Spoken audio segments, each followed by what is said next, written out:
Hoy vamos a empezar ya con más seriedad, ¿no? Me van a disculpar, me voy a tener que bajar un poquitito porque termino de dar una clase de doctorado, con lo cual necesito cambiarme el chip, ¿no? Esto es argumentación jurídica y lógica. Bien, vieron que en la página está colgado el libro de Guibur, de Xavi Urquijo y Guibur. Bueno, vamos a empezar en pequeñas dosis. Para la próxima clase van a leer la introducción y el primer capítulo de Lógica, Proposición y Norma. Si no entienden, no hay problema, porque ahí va a estar colocado un pizarrón. Entonces vamos a trabajar con pizarrón. ¿Sí? La idea es que tengan una noción de lógica. Yo no quiero que sean lógicos. Y además, les aclaro, la parte de lógica yo no la voy a evaluar de manera formal, no les voy a hacer tablas de verdad, se las voy a explicar todo lo que quieran, pero vamos a trabajar sobre un fallo. Vamos a trabajar sobre un fallo. Primera Doctor, perdón, buenas tardes. Buenas tardes. Natalia Mastrangelo es mi nombre. Hola, Natalia. ¿Qué tal? ¿Cómo le va? Yo Muy me bien. anoté en esta comisión que era los miércoles a las 18:30, y ahora tengo el inconveniente que, digamos, se me superpone con otra materia que estoy cursando en este horario. ¿Hay problema en que yo pueda escuchar la clase grabada? Un segundo, Natalia, te cuento. La clase siempre estuvo presupuestada para los lunes, pero no hay problema, porque lo que siempre en mis comisiones hubo dos sistemas de acceso a la clase. Sí. La clase sincrónica, que es la que estamos teniendo nosotros, y la clase asincrónica. Sí. Por eso es que gracias a Brandon, que es un santo, esto se está grabando, y esto, que no es una clase, sino que es un aula taller, donde hablan ustedes y hablo yo, se sube y se puede escuchar en cualquier momento. Bien. ¿De acuerdo? Bien. Argentinos a las cosas, dijo Ortega. Otra consultita, Leo. Sí, Leandro. ¿Cuánto es más o menos la duración de las clases para organizarnos? Mira, técnicamente de 18:30 a 20. Pero a veces es menos y a veces es un poquitito más. Pero son esos, 18:30 a 20 sería, bien. 18:30 a 20. Perfecto. Habíamos empezado a hablar de qué era argumentar. Y habíamos dicho que argumentar era qué, ¿se acuerdan? Ya tienen el capítulo de qué es argumentar colgado, ¿no? Una actividad. Es una actividad. Además, déjenme decir antes algo. Ese capítulo es de dos autores maravillosos. De la doctora Mañurría y mío. Pero no sé si es maravilloso, pero es una buena forma de hacer un piso común. Es una actividad. ¿Una actividad de qué tipo? ¿Es como correr, como fumar, como tomarse un vaso de agua? Intelectual.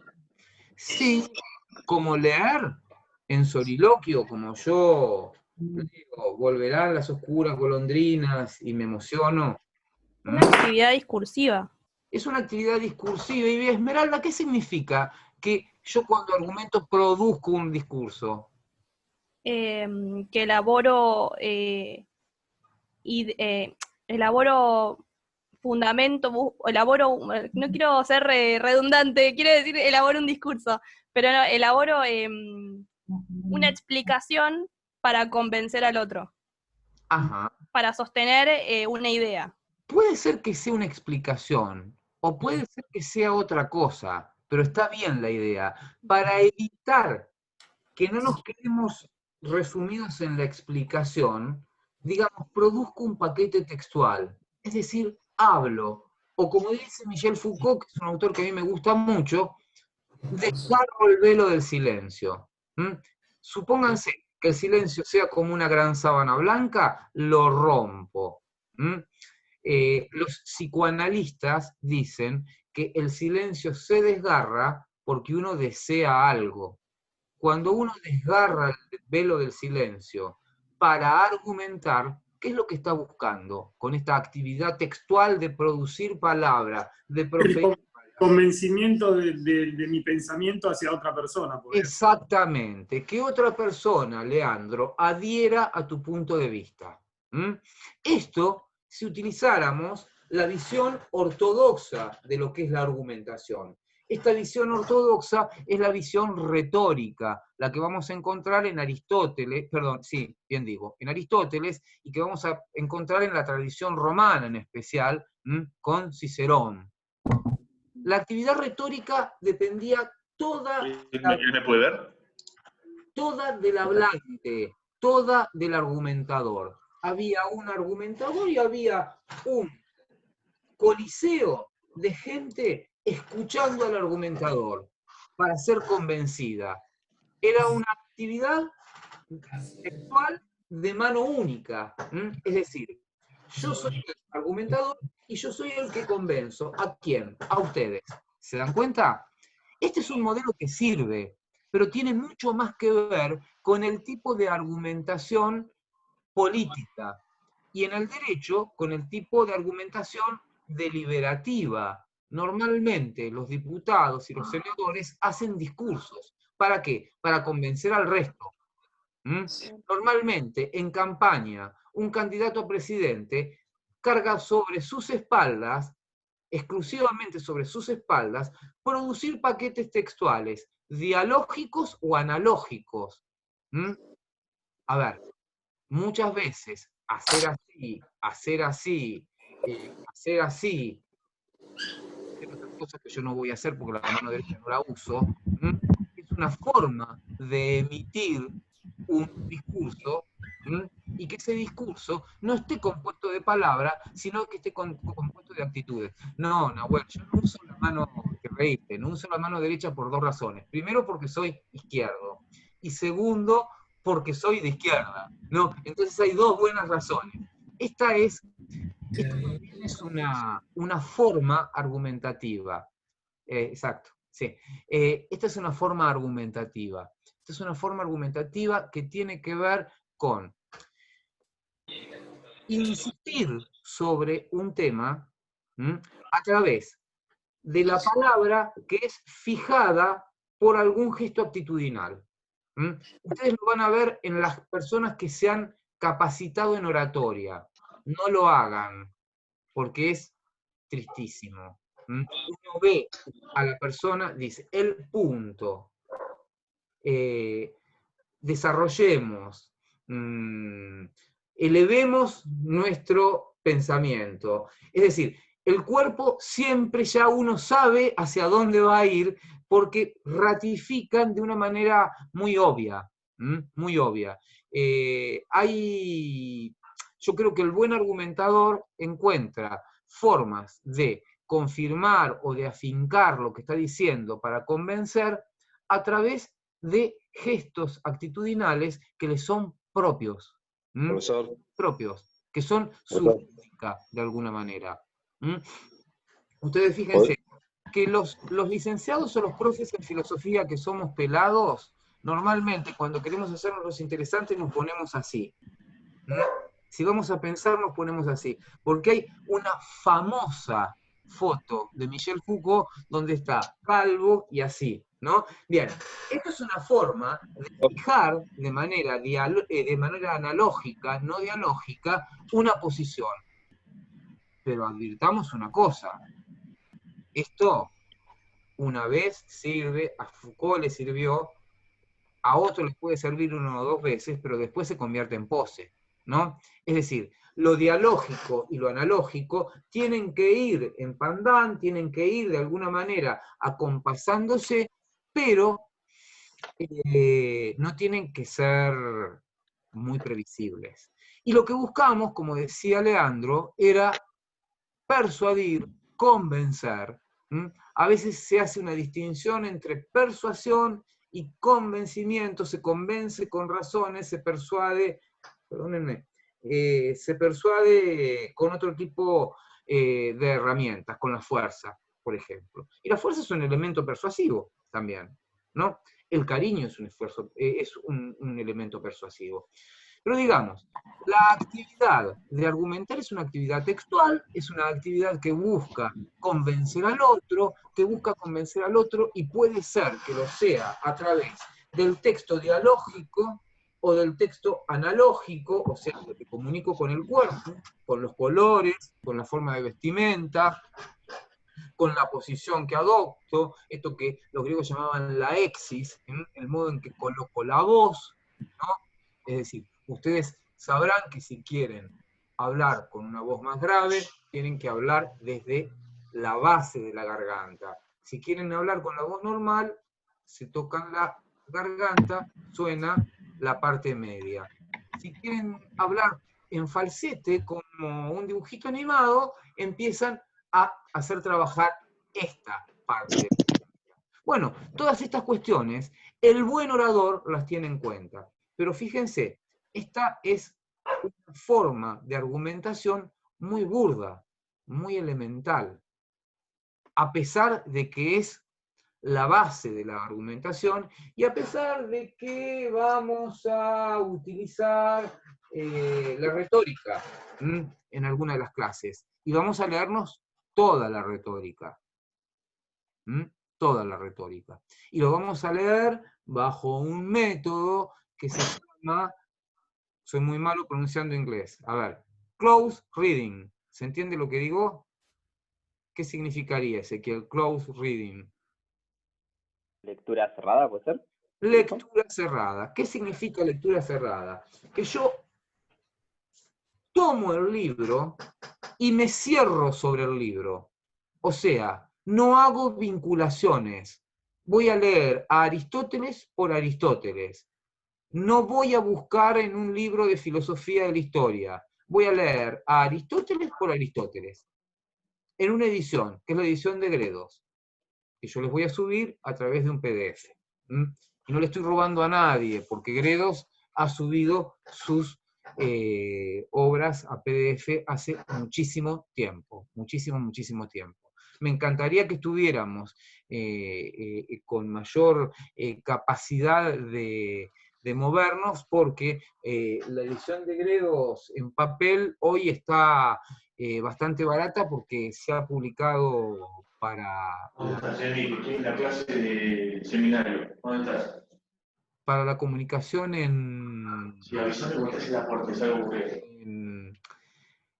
para la venta en kioscos de revistas, ¿no? Entonces debe ser una edición que no sale, es un libro lindo y es una edición que no debe salir más de 200, 250 pesos. Entonces me dirán, no es programa gastarse 200 pesos en la retórica de... Pero yo les aseguro que después de 4 o 5 lecturas, close reading, les va a encantar la retórica. Además, les aclaro algo que siempre les digo. Si ustedes quieren enamorar a alguien, no les digo ganar un juicio, no les digo aprobar un examen, no les digo todo eso. Si ustedes quieren construir un gran amor, es muy bueno que tengan herramientas argumentativas. Si quieren conseguir una buena rebaja, es muy buena que tengan una herramienta argumentativa afiatada. Habíamos dicho... ¿Profesor? Sí. No, Miguel Acosta es mi nombre. No, quería saber si me escuchaba, para saber si podía interactuar también, nada más que eso. Sí, todas las veces que quieras puedes interactuar. Perfecto. Todas las veces, todos. De esto se trata. También hay una argumentación de tipo lógica. O sea, para argumentar convenciendo, yo tengo que lograr que los puntos de partida a los que llamo premisas permitan legítimamente llegar a la conclusión. Si yo digo, todos los hombres son mortales, todos los gavilanes son mortales, ¿puedo concluir que todos los hombres son gavilanes? No. No. ¿Por qué? Porque estoy rompiendo una regla lógica del silogismo aristotélico. Si yo digo, llueve, entonces me mojo, y llueve, entonces me mojo. ¿Eso es correcto? Sí. Sí. ¿Por qué? Sí. Porque aplico un esquema que se llama modus ponendo ponens. Digo, P, entonces Q. Llueve, entonces me mojo. Y pongo el antecedentes. Llueve. Por lo tanto, conclusión, entonces me mojo. ¿Se van dando cuenta? ¿Queda? Bien. Hay otra forma de hacer argumentación, que es más complicada, pero tiene mucho más que ver con el quehacer del abogado, que es la argumentación dialéctica, donde ya no es el retor, ya no es el orador el que convence al auditorio, sino donde todos los que conformamos el auditorio dialogamos con cierto orden y todos damos buenas razones para que prime la solución más convincente. Esto es lo que de alguna manera funciona en las asambleas legislativas y lo que funciona en un proceso judicial. Un proceso judicial es básicamente una confrontación de argumentos de un actor oponente, de un reactor o demandado, y de un juez o un tribunal colegiado, que es un tercero imparcial, imparcial e independiente, que va a tener que resolver la cuestión. ¿Estamos de acuerdo? Bien. Aquí, ¿quién argumenta? ¿Argumenta el actor o el fiscal solamente?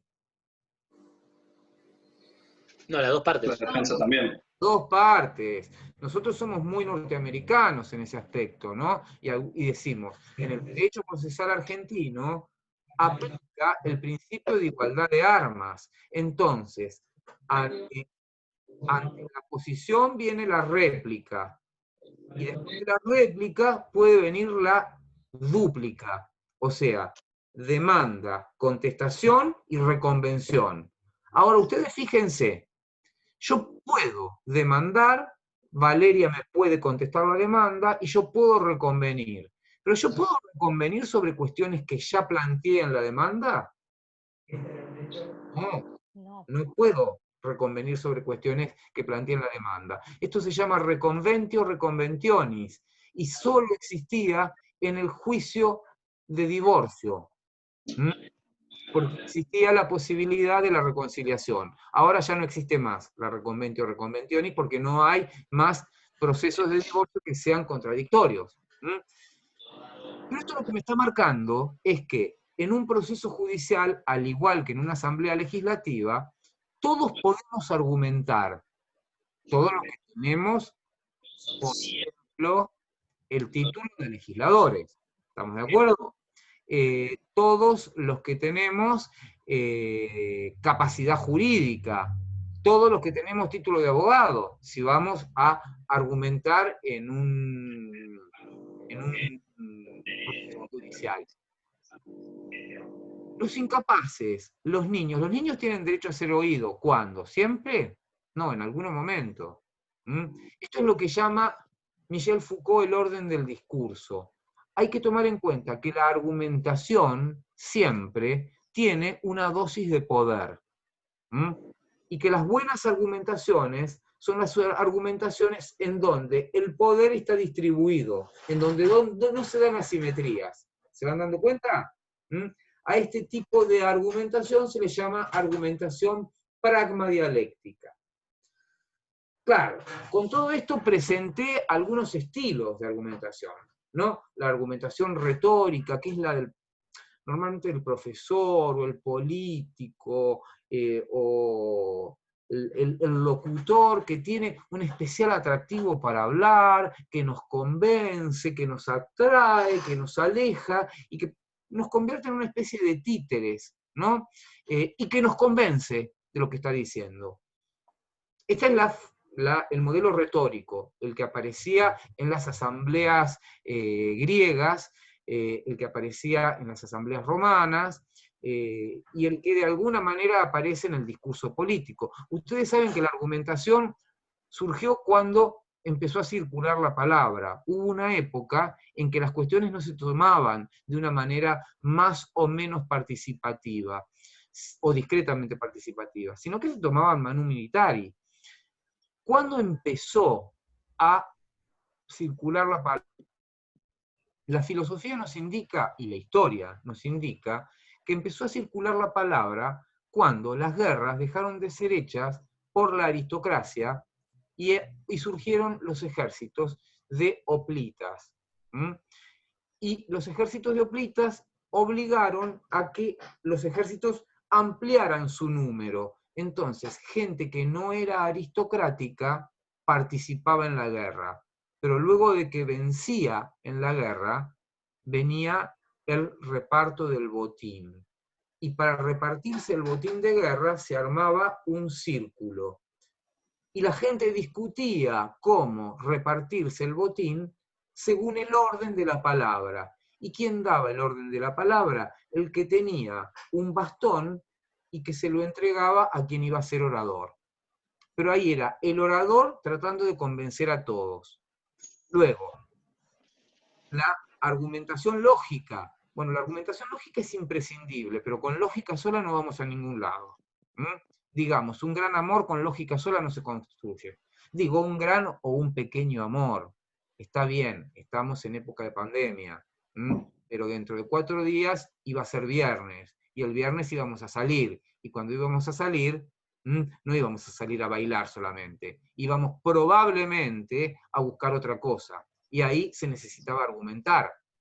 Y esto no era una argumentación de mano única, era un ida y vuelta, no bastaba preguntar de qué signo sos, venís muy, muy seguido acá, y ya se terminaba la cosa. Es decir, yo lo que tenía de alguna manera que demostrar era que al menos ese día yo era la persona más indicada para esa otra persona. Y si era una relación a largo plazo, que yo era lo mejor que le podía pasar en la vida. Esto es una actividad eminentemente argumentativa, eminentemente argumentativa. Entonces, ¿sirve para ganar juicios? Sí, sirve para ganar juicios. ¿Sirve para conseguir que se sancionen buenas leyes? Sí. Y también sirve para construir grandes amores. Estoy absolutamente persuadido. El amor también se construye por la palabra. Ustedes saben que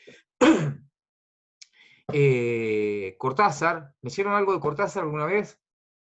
Sí. ¿Qué leyeron?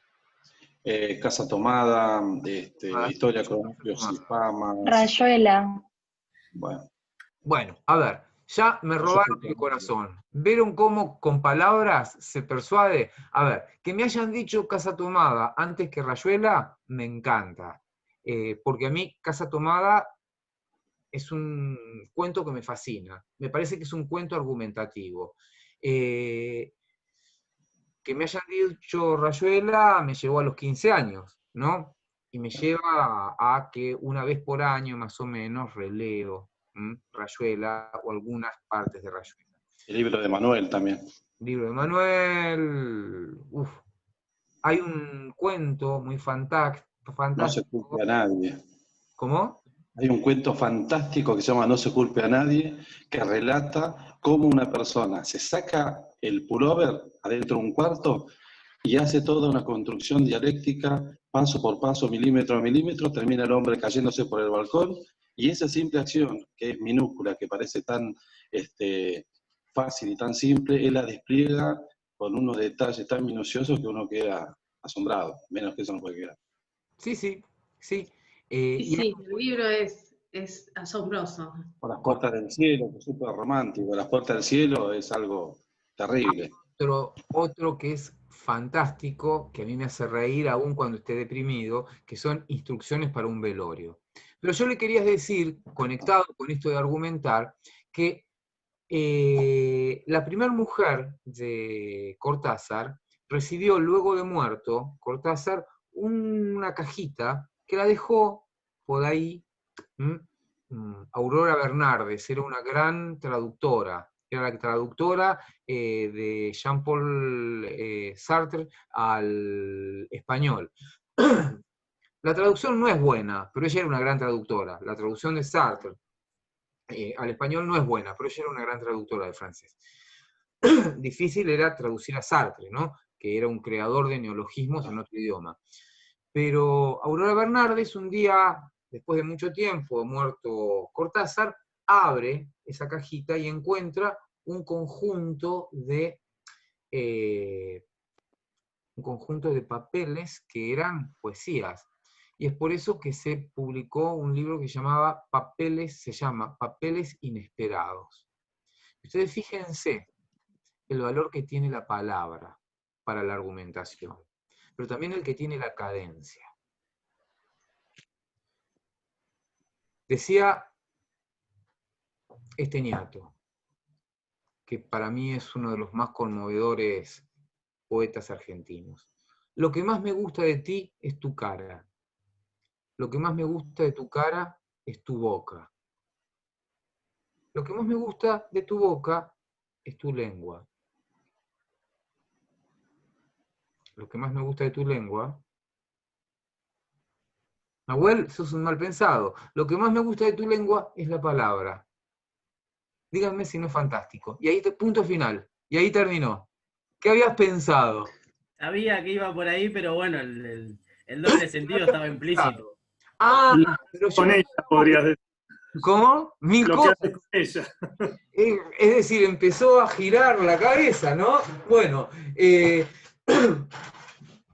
Sabía cuál era el sentido, o sea, el sentido más poético y hermoso de la frase, pero bueno, también hay un doble sentido intrínseco que claramente hizo volar la imaginación. yo antes de comprarme el libro, se lo escuché a un viejo profesor de filosofía del derecho en Rosario, que estaba muy viejito ya, muy viejito, pero esos viejitos vieron que son hasta frágiles, ¿no? Y cuando empezó a recitarlo con la cadencia, uno decía, pero esto está subiendo de tono, a ver, ¿dónde vamos a terminar? ¿No? Y además era la imagen, ¿no? La imagen, cómo lo analógico también comunica, ¿no? Y también sorprende. Y esto de la cadencia tiene que ver con la argumentación, tiene que ver con la argumentación. Yo hoy les había pedido que leyeran Emma Suns, ¿lo leyeron? Yo entendí que había que mirar la película y mirar lo leímos. la Virgen de las Rocas. Ajá. Yo me quedé con lo de la Virgen de las Rocas. Bueno, a ver. Doctor, yo leí, pero lo tengo la Aleph, así que lo he leído. Bien. Por lo que entiendo, ella crea un estado de necesidad. Espera. No, todavía no. Porque a mí lo que me interesa es que para la próxima lo leamos todos. Perdón, Leo, ¿qué material? Porque es mi primer clase. Emma Suns. Es un libro, es un cuento de Cortázar. No, de Borges. Perdón, de Borges, de Jorge Luis Borges. Emma Suns. Emma con doble M, Suns, Z-U-N-Z. Y acuérdense de la cadencia. Y cuando terminen cada párrafo, close reading, es decir, metidos adentro del texto, se van preguntando, ¿quién es el culpable? ¿Quién es el culpable? ¿Quién es el culpable? ¿Qué lo leíste? Yo sé que lo leíste al cuento de Borges. Sostengo que es difícil. ¿Te resultó difícil? Yo también, Leo, sigo sosteniendo lo mismo que te dije en la primera clase. La pintura de Da Vinci. Más lindo es el remordimiento. Van a leer mucho Borges. Patricia, está en internet, exactamente, está en internet. Van a leer mucho Borges. Borges no es imposible de leer ni es imposible de comprender. Y escribe muy bien. Y redunda en que hablemos mejor. Lo subrayé y todo, no me quedó nada. ¿Cómo que no te quedó nada? No, ni los apellidos esos raros. No, nada. Yo había palabras que las tuve que buscar el sinónimo. Pero a el ver, sinónimo. bueno, lo vamos a leer juntos la próxima clase. La Virgen de las Rocas. La Virgen de las Rocas tiene mucho que ver con algo que llamamos, siguiendo a Ronald Barthes, Barthes, un semiólogo francés, Ronald Barthes, Point de Capitoné. ¿Ustedes saben lo que es el Point de Capitoné? Sí, hay que saber. ¿Vieron esos sillones que vienen con botones? Dan la Los idea. sillones Chester. ¿Cómo? Los sillones- Chester. Exactamente. Bueno, esos puntos, ¿qué es lo que hacen? De alguna manera dan una imagen o una sensación de mullido. Pero cuando miramos un sillón Chester, inmediatamente se nos va a uno de los botones. Ese botón se llama Point de Capitoné. Es el lugar o el botón que nos absorbe la mirada. Y que no es para todos iguales. Lo que hace un buen argumentador es generar un point de Capitoné, un punto de Capitoné que todos miren. ¿Estamos de acuerdo? Lo que pasa es que la realidad no viene con puntos de Capitoné. Por eso les pedí que miraran la Virgen de las Rocas. La Virgen de las Rocas. Es una pintura que hizo Da Vinci, que se la habían encargado, y que justamente pensando en lo que decís vos, Leo, del Point de Capitoné, ahí está un poco la crítica que le hicieron y por qué no fue expuesta la primera versión de la Virgen de las Rocas. Si vos mirás, hay dos versiones. La primera, que lo que uno ve a simple vista, o sea, la gran pregunta es, de los dos niños que hay en esa pintura, ¿quién es Cristo y quién es Juan Bautista? Bien. La respuesta Entonces, es de qué va a depender. ¿Cómo? ¿Y la respuesta de qué va a depender? En la primera versión. De la interpretación de uno. Del que lo mira. Del que lo mira, del espectador, exactamente. Y a ver, si lo que buscamos no es la homomensura, no es lo que piensa Ezequiel Gumiero, sino lo que Ezequiel Gumiero trate de influir en los demás, va a depender de que argumentativamente convenza que Cristo es, ahí está, Inchausti, muy bien, excelente. Excelente, de que el niño sea el de la izquierda o el de la derecha. Sabemos que allí está, la Virgen está. Esa es la versión más sofisticada, te digo, porque en verdad hay una que es más solitaria, donde está la Virgen y dos niños y un angelito ahí perdido, y hay que darle sentido. Esto es interesante, porque, al menos en mi concepción de lo que es la argumentación, la verdad no existe. ¿Ustedes están de acuerdo con esto? Es una construcción. Ajá. ¿Están todos de acuerdo que es una construcción? Yo no. Leandro, no. Para mí la verdad existe, lo que pasa es que se la puede dibujar de diferentes maneras, pero la verdad es una. La verdad es una. ¿Todos están de acuerdo? No, yo creo que no, la verdad no es una, que depende de quién la mire. La verdad es Yo creo que hay distinta para múltiples cada verdades. uno. A ver. La verdad es quien logre demostrar la verdad. Pero la verdad Claro. tuya por ahí no es la mía. ¿Cómo sabes que me demostraste a mí? A ver, Tu pero verdad. Significa que lo que mira, La verdad es quien logra imponer la verdad. Lo que no existe es la verdad absoluta, me parece. No, la verdad absoluta no existiría, qué sé yo. Esto es como una cuestión de fe, pero yo estoy cercano a vos, Maya. ¿Quién es? A ver, perdón, que había alguien que había dicho algo interesante. Muchos dijeron algo interesante. Son interpretaciones. Hay interpretaciones. Ernesto, ¿quién es Ernesto? Yo, Leo. Ernesto, muy interesante lo que dijiste. A mí me encanta eso. Esto es lo que dice, además, Friedrich Nietzsche en un libro que se llama La verdad y la mentira en sentido extramoral. Nietzsche lo que dice es, no hay verdades, lo que hay son interpretaciones.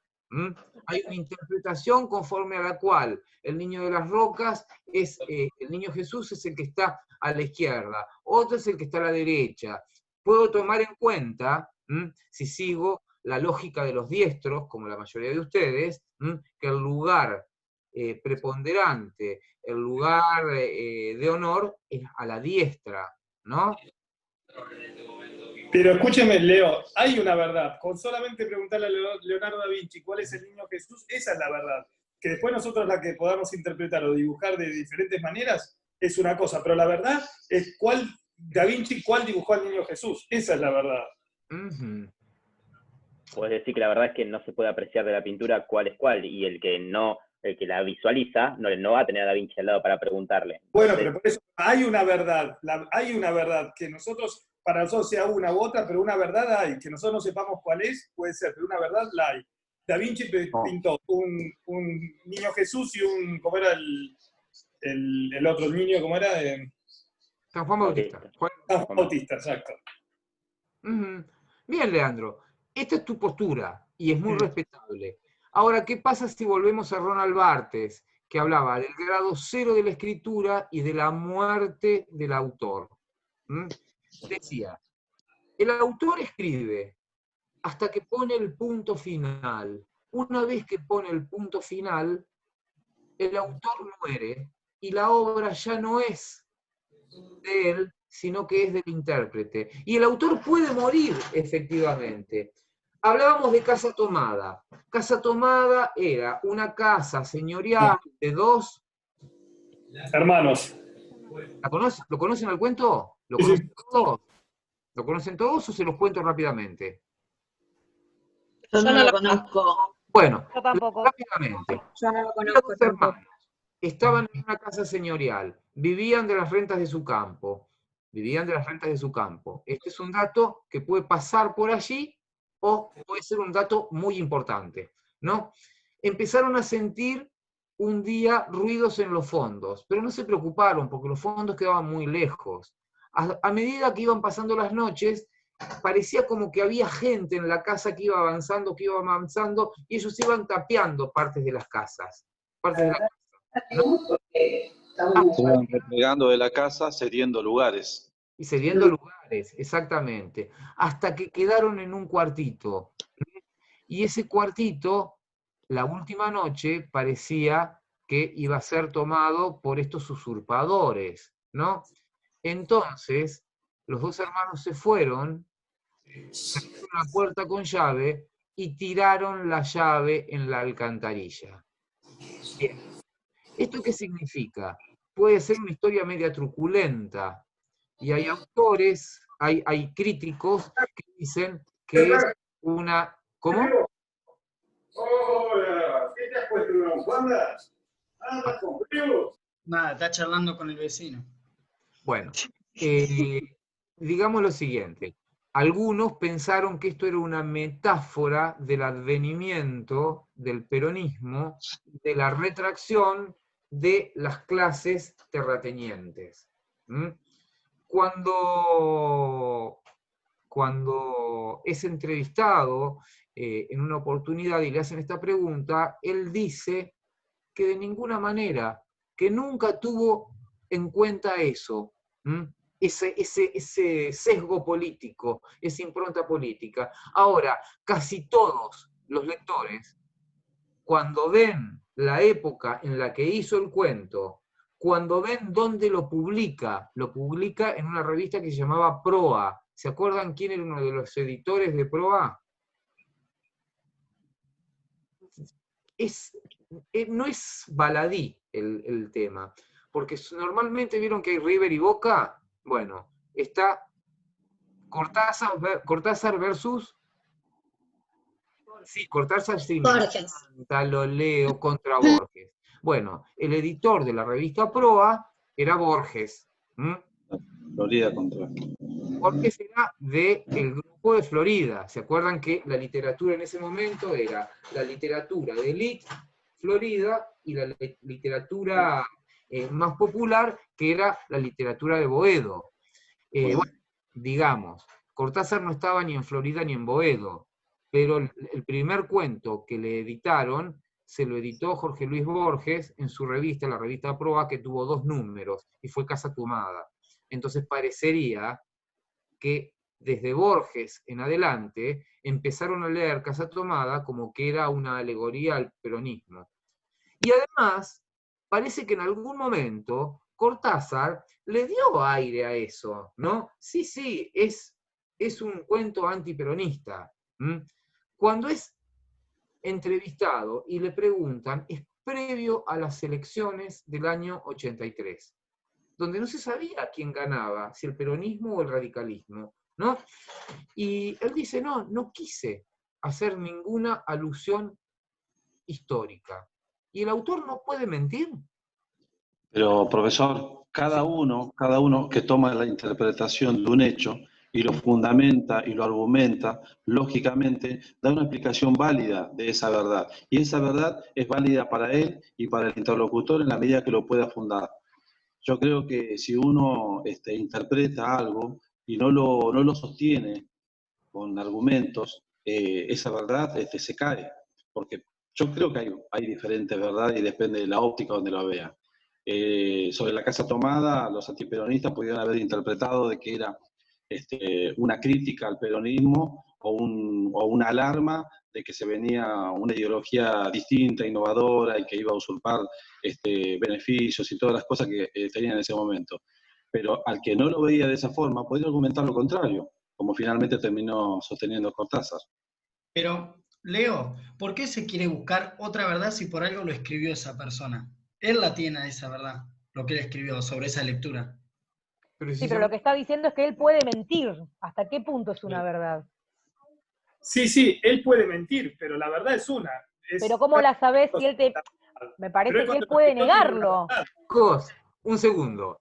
No. Esta pregunta es la pregunta, creo que la clase anterior, no sé, yo doy todos los días suma, así que me olvido a qué grupo le dije. Esta es la pregunta del profesor de filosofía perezoso.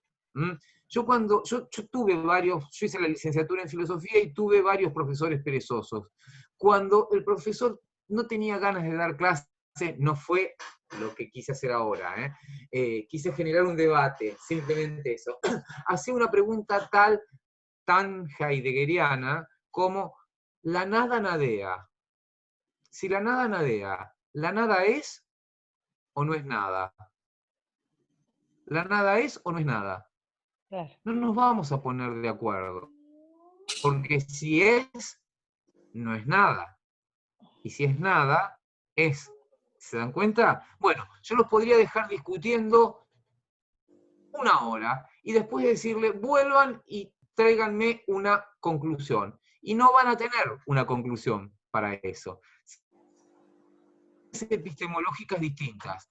Yo les comenté que para mí, que adhiero al construccionismo simbólico, la verdad no es la verdad con mayúscula en negrita y subrayado, sino que la verdad es una co-construcción social que viene a través de compartir la misma lengua, a partir de compartir los mismos símbolos, a partir de compartir la misma cultura, los mismos prejuicios, la misma ideología, los mismos puntos de vista, y algunos no, pero hay, digamos, como una masa homogénea. ¿Yo tengo la razón? ¿Yo tengo la verdad, Leandro? No, hay una gran tradición que viene desde Platón por parte del idealismo y desde Aristóteles por parte del realismo, que es recogida por San Agustín, es recogida por Santo Tomás, y es recogida por Heidegger, y por inmensos filósofos que dice que la verdad existe, que la verdad existe con prescindencia del sujeto. Lo que yo no soy es relativista. ¿Qué sería ser relativista? Decir, basta que Nahuel sea un violador, y Nahuel es un violador, porque para mí lo es, y si no te rías, sos un violador porque para mí lo sos, ¿no? ¿A ustedes les convence esto? Bueno, esto se le llama homomensura, y es esta idea que se atribuye a Protágoras de que el hombre es la medida de todas las cosas, y entre ellas la verdad. No, yo no creo que el hombre sea la medida de todas las cosas. Creo que todos los hombres, en general, toda la comunidad humanoparlante, toda la comunidad de argumentación, diría Perelman, que es uno de los padres de la argumentación moderna, co-construye la verdad. Pero este es mi punto de vista. Que entonces no hay ninguna verdad con negrita y con mayúsculas. ¿Ninguna? Puede ser que haya... ¿Sabes qué? Yo creo que en derecho la verdad es la que se llega a probar. Miguel. Mi padre está muerto, y está muerto. Eso es una verdad. ¿Cómo? Mi padre está muerto, por ejemplo. Pero en tu recuerdo no está muerto por ahí. No Es importa, pero físicamente. de hecho está muerto, que yo lo recuerdo, está muerto. ¿Cómo puede ser no puede ser nada de eso? Hay gente que cree en la vida después de la muerte. Sí, está bien. Desde ese O punto de abandonó la vista no vida está terrenal. muerto. Abandonó la vida terrenal, ponele dándote la derecha. Es que nadie te puede discutir eso, porque solo vos ya lo sabés. No, lo sabe todo el mundo. Si lo han ido a visitar, lo hemos enterrado, lo ha visto un montón de gente. Que Por se eso, murió, visto en el ataúd. Así que eso es una verdad real. comparto que es una verdad nada más, no hay otra. Es una verdad con negrita y con mayúsculas. La verdad es la verdad. Por eso, ¿otro qué es? Otra verdad que puede ser cierta o no, el COVID nació en China. Bueno, eso se podría llegar a discutir. Hay verdades que se pueden discutir y otras verdades que no se pueden discutir. Verdades absolutas y verdades relativas, entonces. La única verdad es la realidad. Eso decía Perón. En general decía eso. Peirce decía que la verdad Todo era... depende de la realidad que quieras ver. Ajá, eso viene de un viejo aforismo, Pedro, de un viejo aforismo griego, de una endiadis. Saben que las endiadis son juegos de palabra. Por ejemplo, cuando digo, esto vale de la seca a la meca, ¿no? O desde el alfa hasta el omega. Estos son endiadis. Esto lo estudiaba Aristóteles. Nada es verdad ni mentira, todo depende del color del cristal con que se mira. Esta es una endiadis española. Bueno, digamos que... Para mí, la verdad es un hecho que alguien vivió, y a partir de ahí se puede ir deformando de distintas formas a medida que uno la puede ir contando y el otro interpretando.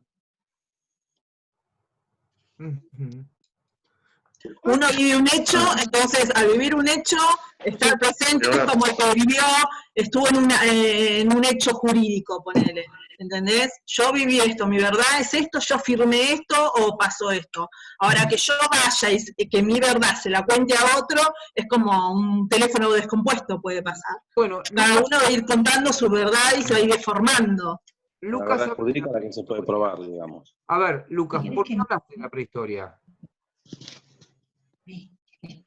Porque me había quedado con una frase que ha dicho usted que dijo que para que haya verdad tiene que haber un sujeto.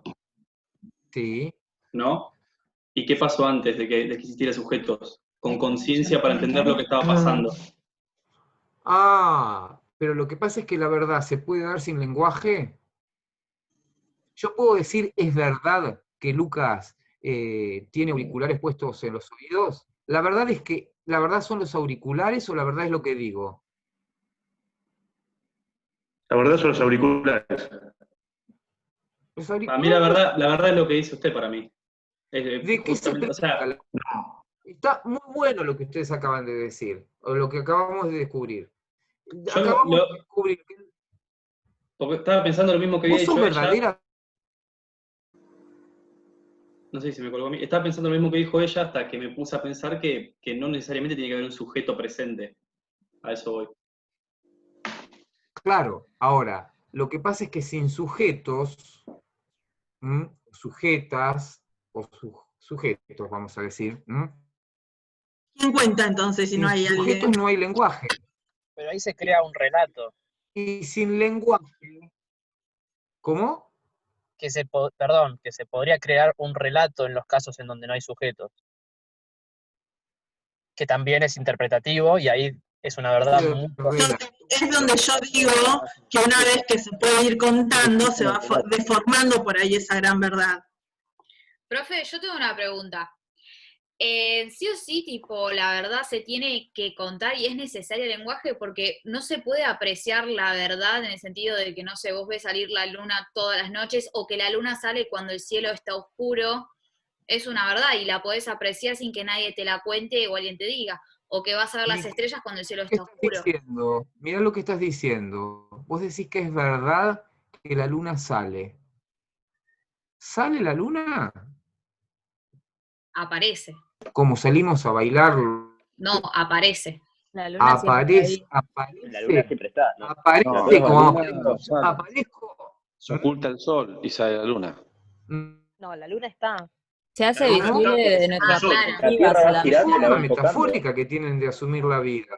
Porque la verdad esto no es que aparece o que no es que sale o que se pone, sino Está. Da vuelta el sol. está. No, sí, ya sé. A ver, yo ya sé perfectamente que lo de la luna, el movimiento y eso. Yo lo que digo es que por ahí está mal aplicado el tema de la luna, pero hay como distintos, por ejemplo, que si llueve, uno se moja. O si llueve, se moja la tierra, por ejemplo. Ujú. Eso es una verdad y la podés apreciar y no necesitas que nadie te la cuente. La verdad, Seríamos- a ver, la verdad no es que la tierra se moja. ¿Verdadero o falso? A ver, suponete que vos estás saliendo con Valentín Guerrina, ¿m? Y un día viene Valentín y vos sentís que tiene como un olor a un aroma a perfume de mujer. Y vos le decís, ¿vos me estás traicionando o no me estás traicionando? ¿Qué es verdad o mentira? ¿Lo que dice o lo que hizo? ¿Qué es lo verdadero o lo falso? A Lo que ver, dice, lo que dice. lo que dice, la verdad no es, a ver, yo no digo, Claro, esto lo es que se cuestiona no mi son teléfono. las palabras, sino no Sí. son los hechos, sino las palabras. Ahí está, los enunciados, los discursos son verdaderos o falsos, ¿no? Las cosas no son ni verdaderas ni falsas. Leo, Sí, es más fácil leer Borges, creo. sí, pero ¿saben una cosa? Yo lo que quiero es que al menos adviertan que el tema de la verdad no es un tema tan sencillo como creíamos. ¿Mm? Porque damos por supuesto, claro, Leandro, yo coincido con vos que en algún momento todos tenemos una noción más o menos intuitiva de lo que es la verdad. Y todos sabemos que si yo digo, tengo el cabello más largo que Lucas, y tengo el cabello más rubio que Paola, y tengo el cabello más lacio que Valeria, estoy mintiendo. Porque me ven, ¿no? No tengo cabello. No te rías, Nahuel. No te rías. No te rías. Porque soy calvo. Bien, pero también es cierto que me paso, ahora que estoy en cuarentena y no me rapo, me paso la mano y digo, es imperceptible, pero hay una pelucita. Bello hay. ¿Se dan cuenta?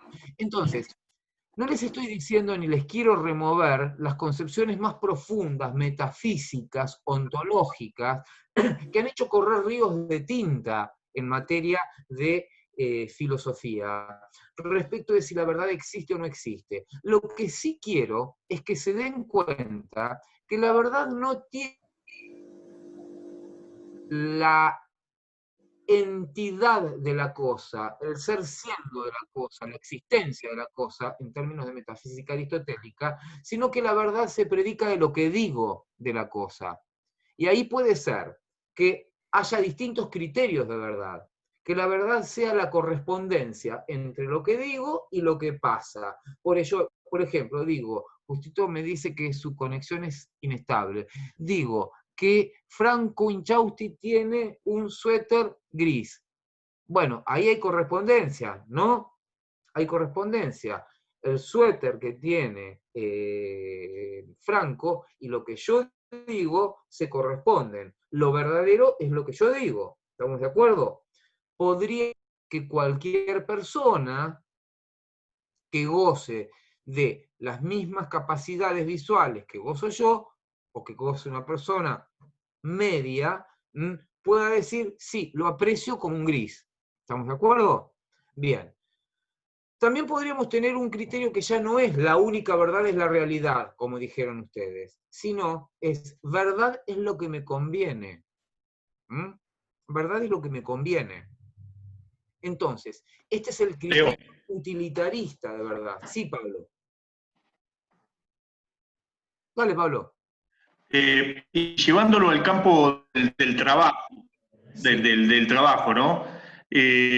Cuando, por ejemplo, en un choque, lo que me conviene, el abogado, las dos partes dicen lo que le conviene, pero la única verdad en ese juicio, en ese daños, sería la del perito ingeniero que va a determinar quién chocó.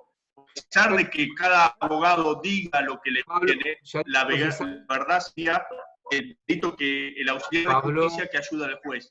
Ya le dice procesal. Hola. Perdón. Ayuda al juez. Pero la verdad va a ser la que diga el juez. La verdad es la que se puede aprobar. La verdad es la que diga el juez. No, tampoco va a ser la verdad. Para mí, la verdad es la confesión, porque a confesión de parte, relevo de prueba. ¿Quién dijo eso? Yo. No, no es la madre de las pruebas, la confesión. Es una prueba más. ¿Cursaste procesal? ¿Cómo? ¿Cursaste procesal? Sí. Estoy cursándola. ¿Procesal civil? Sí.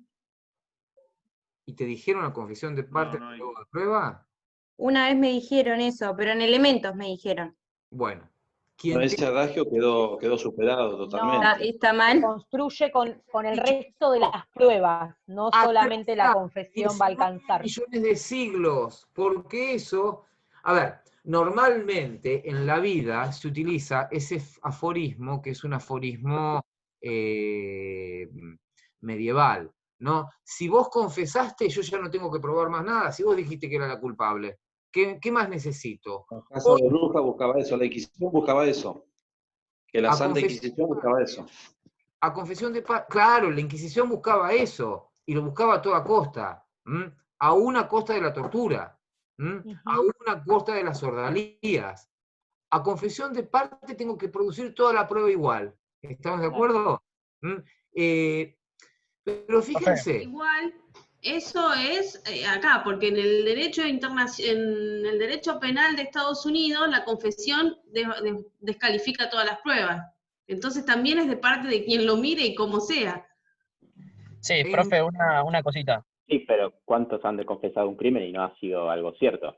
Bueno, pero eso depende de la normativa del derecho penal de Estados Unidos, donde el fiscal dice que sí o dice que no en base a la confesión. Pero claro, pero al final la confesión y la sentencia nunca son una manifestación de verdad. La legislación de Estados Unidos. Por eso ni la... Lo que sé claramente es que la Constitución de Estados Unidos prohíbe obligar al imputado a declarar contra sí mismo. Y también sé que cada estado de Estados Unidos tiene una legislación propia, porque el sistema es el del common law. Estados Unidos no es un estado federal, es un estado confederado. ¿Ustedes se acuerdan de los duques de Hazard, que agarraban y salían y pasaban un límite y el policía se tenía que quedar... Sí, de un estado al otro. De un estado al otro. Bien, tomemos en cuenta eso. Yo no quiero que se enojen, porque sé que a veces hay determinados pronunciamientos filosóficos que pueden llegar a ser hasta hirientes. Yo leía acá algo que era bien interesante. Perdonen que salí de la pantalla, creo. Juliana Cerdá nos dice, retomamos lo que conversamos, la verdad como constructo social. La muerte también es una construcción. No, está. Existe un acuerdo de lo que es, en este caso, la muerte, pero que se traslada a todos los ámbitos de la vida. Y a mí me parece interesante esta idea. ¿Por qué? Porque hubo una época en que para determinar si una persona estaba muerta o estaba viva, se le ponía normalmente un espejuelo para ver si todavía respiraba. El retiro de la respiración visible hacía que se considerara que esa persona estaba muerta, ¿no? Cuando, a ver, esto no es una hipótesis conspirativista, pero básicamente los bioeticistas empezaron a revisar el concepto de muerte cuando surgió, ¿qué? ¿Qué fenómeno? La tomografía, creo. Lo saben, Civil 1, ley de... La presunción. ¿Cómo? Ley de ablación. Presunción. No. La ablación de los La órganos. de ablación. órganos y material anatómico humano y trasplante de órganos. Para que el trasplante se pueda hacer y que sea biológicamente factible, la persona debe tener muerte cerebral, pero no debe tener muerte total. O sea, que el organismo tiene que seguir funcionando, salvo la muerte cerebral irreversible. ¿Estamos de acuerdo? Hay que tener una muerte cerebral. Entonces, hoy, morirse es muerte cerebral. No es muerte aérea. No soy médico, discúlpenme que me explique, que me exprese de esta manera. ¿Se dan cuenta? No es el corazón que deja de palpitar, sino básicamente es muerte cerebral. Entonces, ustedes fíjense que hay una co-construcción de la idea de muerte. Esto no significa que mi papá no se haya muerto. Mi papá se murió. Esto no significa que mi abuelo no se haya muerto. Mi abuelo falleció. Irremediable e irreversiblemente. Bien. Sí, lo que significa es que no hay verdades predefinidas. Pero además lo verdadero no tiene que ver con lo que pasa, sino cómo lo recargamos de significado. ¿Se entiende esto? Inchausti, ¿está de acuerdo usted? Totalmente. ¿Qué es el amor? ¿Qué es el verdadero amor? A ver, Nahuel, ¿qué es el verdadero amor? Que se siente por un hijo. No estoy en condiciones de darte esa respuesta porque hace una semana me separé y estoy frágil sentimentalmente. Así que hoy en día me cuestiono toda la posible existencia de cualquier tipo de amor. El primer amor no es te el de uno precipites. mismo. Ajá. Es un sentimiento. Leandro, ¿qué es el amor? Difícil de explicar. No existe el amor. Leandro. Para mí es un sentimiento inexplicable. Y con eso me lavo las manos. Ajá. No existe el amor. ¿Cómo? Ay, vale. No, o sea, No existe el amor. Alguien lo dijo por ahí, lo que uno siente por un hijo. ¿Cómo Y decís yo pienso que tener hijos es el amor, realmente conoces el amor. Yo tengo dos. No, yo no estoy de acuerdo. Yo no tengo hijos y sin embargo sé lo que es el amor. No todo el mundo ama a sus hijos. No podés tener hijos y no quererlos. Yo no tengo hijos. No existe. Para mí todos los amores son verdaderos. Podés tener hijos y no quererlos. ¿Por qué hay que querer a los hijos? No, que no puede... Como en la película. En la película que la señora tuvo el hijo. Sí. No, podés no quererlo a tu hijo, es verdad, pero cuando lo querés, eso me parece que es lo más parecido al amor verdadero. Chicos, sí se puede no querer a los hijos. Como no puede no querer a tu padre. Se puede no querer tener hijos y saber lo que es el amor. Claro, también. No tenés hijos, no sabes lo que es el amor. No tiene nada que ver el amor, me parece que... El amor por un hijo, obviamente, para el que lo tiene en ese momento será el más importante, pero no tenés hijos, también podés sentir amor por otra cosa. El amor no necesita una cuestión, por más que yo me lo cuestione, no necesita la personificación o buscar un elemento a cual aplicarlo. El amor sí Porque existe, todo esto es para generar, es universal. para generar el espacio para que se den cuenta que todo es argumentable. Es que es lo que uno se quiere aferrar. Nos olvidamos del amor, ya generamos un buen batifondo respecto de lo que es el amor. Sobre cualquier sentimiento se puede generar lo mismo, que es el odio, que es la guerra. Sobre cualquier sentimiento y sobre cualquier suceso, sobre cualquier acontecimiento y sobre cualquier cosa se puede poner en tela de juicio. En el camino podemos creer que la verdad existe, podemos creer que la verdad no existe, pero los que vamos a ser abogados sabemos que la verdad procesal, al menos la verdad procesal, en mi tesis de doctorado, Yo digo todo lo contrario, digo que la verdad se co-construye. Digo que la verdad es un constructo, pero yo lo digo. Leandro, en una posición filosófica muy respetable, dice, hay cosas que son inconmoviblemente verdaderas, y está tomando una postura metafísica que no es para nada maridable con la mía, ¿no? Para nada maridable, pero igual de respetable que la mía. Mi Creo que se profesor nos está haciendo muy difícil separar tanto la verdad, el amor y cualquier otro sentimiento de los hechos, porque en todos los comentarios que vamos diciendo, la verdad lo aferramos a los hechos, el amor lo aferramos a las cosas, no tiene una definición, cada uno lo construye como puede a raíz de lo que va viviendo. No, pero a ver, cada uno lo construye como puede, esto nos llevaría a la homomensura, el hombre es la medida de todas las cosas y no nos entenderíamos nunca, y nunca podríamos llegar a un consenso. Entonces yo diría que el significado de las palabras depende de un consenso que arbitrariamente la mayoría de los miembros de la comunidad humano parlante han acordado. ¿Quién es el niño Jesús? ¿El de la izquierda o el de la derecha? A mí no me quedó claro quién era, porque de ningún lado surgía.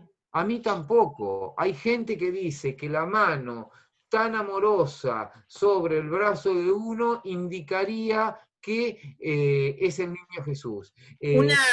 Una versión dice que de un costado estarían los seres celestiales y del otro lado los seres humanos. Exactamente, exactamente. Yo en la imagen percibí... Así. Ay, perdón. La imagen percibí que en el de la derecha, por ejemplo, yo pienso que es el niño Jesús, porque está haciendo como una señal con la mano como de bendición, y el otro está haciendo una señal de reverencia, digamos, suplicando la bendición de lo que sería el niño Jesús. Esa es mi interpretación de lo que vi. Interpretarse close reading, ¿no? Es decir, Biblia hacia adentro, que el niño Jesús estaba reverenciando a quien lo bautizó o a quien lo iba a bautizar. No, al revés. Que Juan Bautista estaba esperando la bendición del que él creía que era su Salvador. Pero yo podría decir, a ver, Franco, vos me vas a bautizar, yo soy Cristo, vos sos Juan el Bautista, y yo te reverencio. Quizás por única vez yo te reverencio, porque vos me vas a bautizar. Y yo le pregunté a Da Vinci y es él mirando la imagen, el de la izquierda. A lo que voy, tratemos de pensar que en un proceso judicial se co-construye en diálogo con la otra parte y tratamos de convencer al juez. Y el juez, a su vez, cuando dicta sentencia, fija la verdad de los hechos tratando de convencer a las partes. Porque si no nos convence, apelamos. Normalmente apelamos, aunque nos convenza. Aunque nos convenza, apelamos, por las dudas, ¿no? Y después, si podemos ir a la Suprema Corte, vamos a la Suprema Corte. Digo, a mí no me gusta decir que hay una verdad del expediente y que hay una verdad, y la verdad está fuera del expediente. A mí, particularmente, me gusta decir que la verdad es el producto de un proceso de argumentación, donde la verdad se construye a través de generar esos consensos. ¿Me dan un minutito? Un minutito.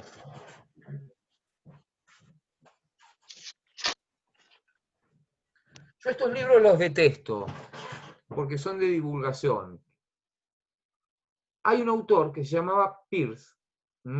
Este no es un libro de Peirce, sino que es un escrito sobre Peirce. Peirce se escribe, no sé cómo se pronuncia, yo le digo Peirce. Peirce lo que decía es que la verdad era una corazonada que de alguna manera se había fijado. A ver, yo digo que, no sé, vamos a pensar, que las personas con anteojos, Valeria, somos intelectuales. A ver, muy bien, Franco, perfecto, Miguel, perfecto. ¿Y cómo lo fijo? Leandro, también. Y Valentina al menos salió en la foto con gafas de sol. No da tan intelectual, pero ponele, ¿no? Facherita. Bien, exactamente. Y bueno, ¿cómo puedo fijar esa creencia? La puedo fijar por sedimentación. Busco muchos casos. ¿Estos están bien, Leo? ¿Cómo? ¿Estos están bien? Esos también van, sí, van como piña. Una de las formas es decir por tradición. Por tradición, los lecturistas, los escribas, los hombres de letras y las mujeres de letras usaban gafas, ¿no? Pero esto es una creencia, porque puede haber un corto de vista que sea un Bartolo. ¿Estamos de acuerdo? Ahora, hacia el interior de la comunidad circula esta prenoción que se ha fijado como verdad de que quien usa gafas es un intelectual. Les digo otra cuestión. Yo ya les aclaré que era izquierdo para escribir, ¿no? Este tema, los izquierdos son más inteligentes. ¿No lo han escuchado alguna vez? Sí, una mentira absoluta. ¿Cómo? Una mentira. Para mí es verdad. Es mentira, amigos, es mentira. Yo recuerdo haberte comentado en alguna clase, no sé si más inteligentes, pero un dato que una vez un zurdo me dijo es que son el 10% de la población, pero de la población más exitosa el 50% es zurda. Bueno, eso quisiera ver quién hizo la encuesta. Quisiera ver. Porque, a ver, fíjense que estamos empezando a argumentar, y está bueno, porque Nahuel utilizó un argumento, que es el argumento del número, el argumento cualitativo. Sí, que nos puede mentir igual con ese número. ¿Cómo? Nos está mintiendo. ¿De dónde lo sacamos? Chequealo. Yo soy derecho igual, o sea, yo preferiría que no sea verdad. Pero a él le encanta que los zurdos seamos más inteligentes, pero no es cierto. Ya lo hemos discutido en otras clases, no es cierto. A ver, si nos trajera ¿hay algún otro zurdo que me acompañe en esta comisión? Sí, yo. ¿Quién? Un poco. Sol. ¿Vos te sentís más inteligente por ser zurda? Muchas de las personas zurdas que conozco siento que somos más especiales, como que tenemos otra manera de entender las cosas. Tengo varias amigas zurdas y siempre sentí eso. No sé si le pondría esa palabra, esa etiqueta inteligente, pero sí distinto, sí. No, pero eso se lo dijeron los abuelos. No, Fabián Guerrero lo que dice... Ella es más inteligente igual. La razón es... Ahí tengo un testigo. más capacidad de adaptación, lo cual es cierto, porque el mundo ha sido creado para los derechos. Iba a decir eso, que nosotros siendo zurdos nos tenemos que acostumbrar a vivir en un mundo de diestros. ¿Saben qué es esto? Esto es un sacapuntas. Es un sacapuntas para zurdo. Pero me lo regalaron tarde, me lo regalaron cuando yo tenía 54 años. Entonces, ahora me cuesta más sacar punta al lápiz como zurdo que como derecho. Entonces tengo el de derecho por acá y le saco con la derecha. Es decir, sí, a ver, pero ustedes fíjense cómo cambió. Esto que decíamos que se llamaba inteligencia, en verdad es capacidad de adaptación. Y a veces es sufrimiento. Cuando tenés que trabajar mucho con la derecha, ¿no pasa que te duele la cabeza o que te empezás a tener algún agobio físico? ¿No te ha pasado nunca, Sol? Sí, me ha pasado. No, Bien. y hay un montón de cosas, por ejemplo, nunca en mi vida aprendí a usar un abrelatas, literalmente, nunca. Un abrelatas es imposible de manejar para un zurdo. Lo tenés Bueno, que pero manejar entonces usando la derecha. tenemos razón de que no son habilidosos. Entonces son son menos habilidosos que nosotros. La excusa que usás para no cocinar, esa está buena. A ver, fíjense, y ahí estamos, fíjense que cuando le bajamos el tenor a esto, ya empezamos a darnos cuenta, a ver, a un zurdo le cuesta mucho abrir una lata. con la zurda. Puede adaptarse, abrirla con la derecha. Yo hago muy pocas cosas con la derecha. Una de las cosas que hago con la derecha es abrir las latas con un abrelatas, ¿no? Yo también. Porque es imposible. Ahora, para comer, ¿qué es lo que hago? Cuando tengo que pinchar, uso el tenedor con la mano izquierda. Cuando tengo que cortar, pongo el tenedor en la derecha y el cuchillo en la izquierda. Entonces, verme almorzar o cenar a mí es como una especie de danza de los cubiertos. Sí, a ver, sí, Franco. con esto no estamos dejando afuera a las personas ambidiestras que pueden usar con la misma capacidad las dos manos. No, esos tienen superpoderes. Pero por eso digo. Soy ambidiestro. Primera cuestión. Estamos argumentando seguros, Esmeralda, de que existe, gracias, porque el ejemplo es muy bueno. ¿Existen ambidiestros? Mi abuelo. Sí. Mi abuelo era. Yo soy ambidiestro. Y a mí me intentaron hacer ambidiestro. Mi abuelo era y mi papá es zurdo, así que me rompió todos los juguetes sabidos que hay por haber. Pará, Paola, pará. Porque lo que yo te digo es, ¿era ambidiestro o lo hicieron ambidiestro? Es probable que lo hayan hecho. Escribía con las dos manos, tenía mucha habilidad. Soy ambidiestro, por ejemplo.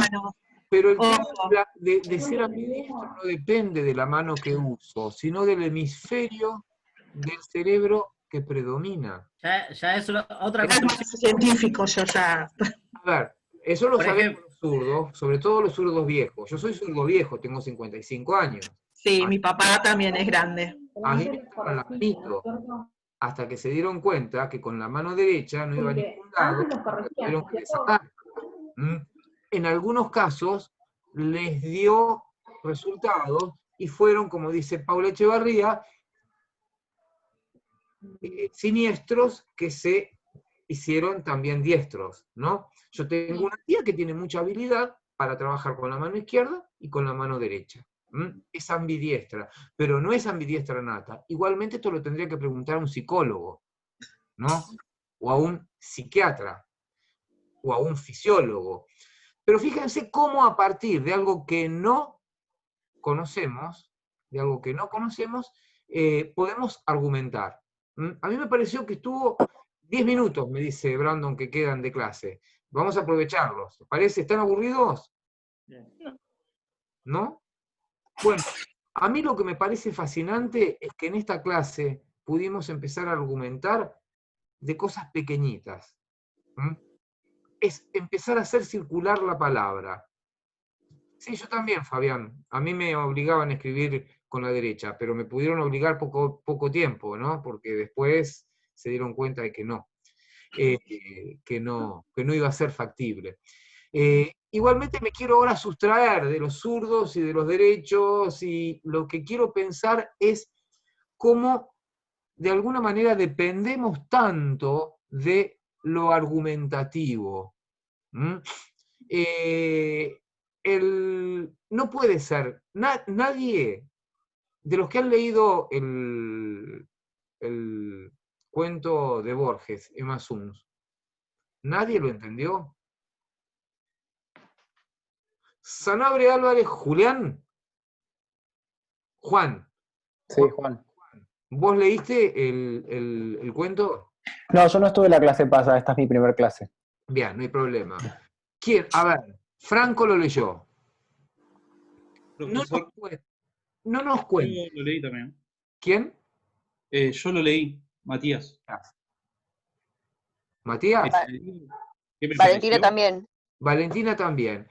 Che, desde el principio, ¿ya sabían cuál era el final? Sí, era... ¿Te lo imaginabas? No, yo no. No me imaginé nada. Bueno, yo lo que les voy a pedir, no le cuenten el final a los otros. Que se vayan preguntando en cada párrafo, ¿y qué va a pasar? ¿Y qué va a pasar? ¿Y qué va a pasar?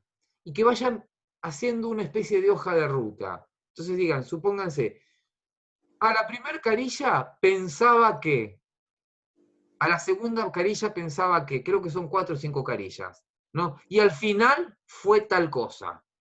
¿Mm? Al final fue tal cosa.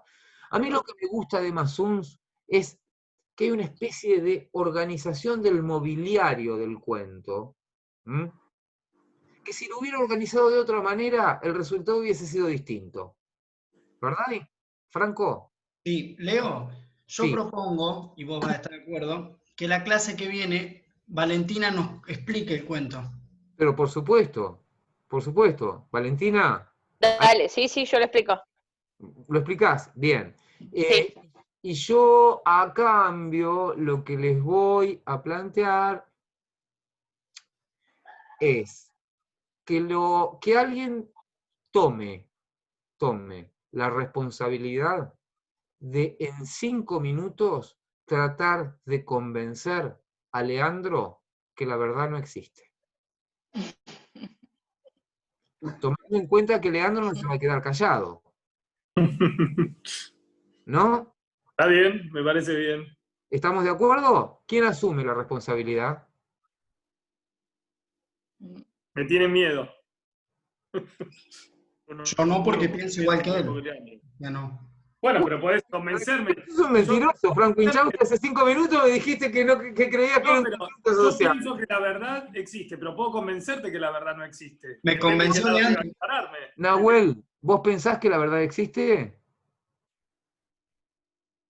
Profesor, ¿ahora hay que comenzarlo o la próxima clase? O la próxima clase. Lo que pasa es que para poder convencerlo habría que investigar bastante lo que él cree. Es que, y a ver, pedile el teléfono, decirle que te mande un mail y que te cuente que es para él la verdad. Está muy bien lo que dice Laura, ¿eh?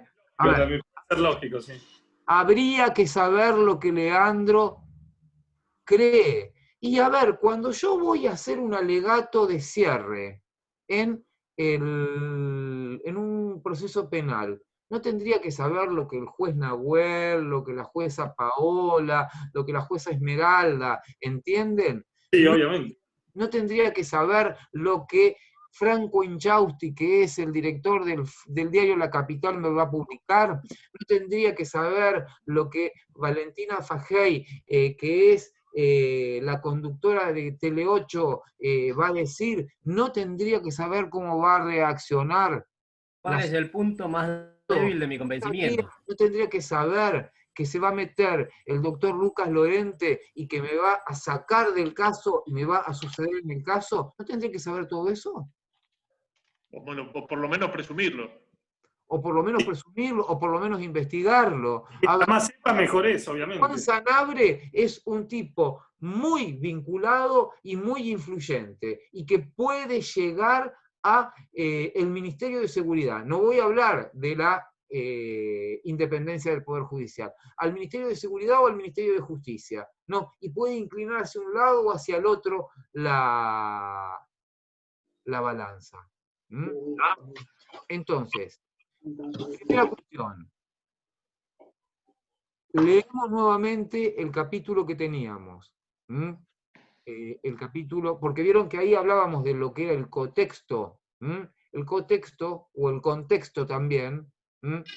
Yo lo que pasa es que distingo entre contexto y cotexto. Por ejemplo, lo que ustedes tienen es el capítulo 2 de mi tesis doctoral. El contexto no lo conocen. No lo conocen porque la tesis no está editada y no saben lo que dice el capítulo 1 y lo que dicen los capítulos restantes. Bien.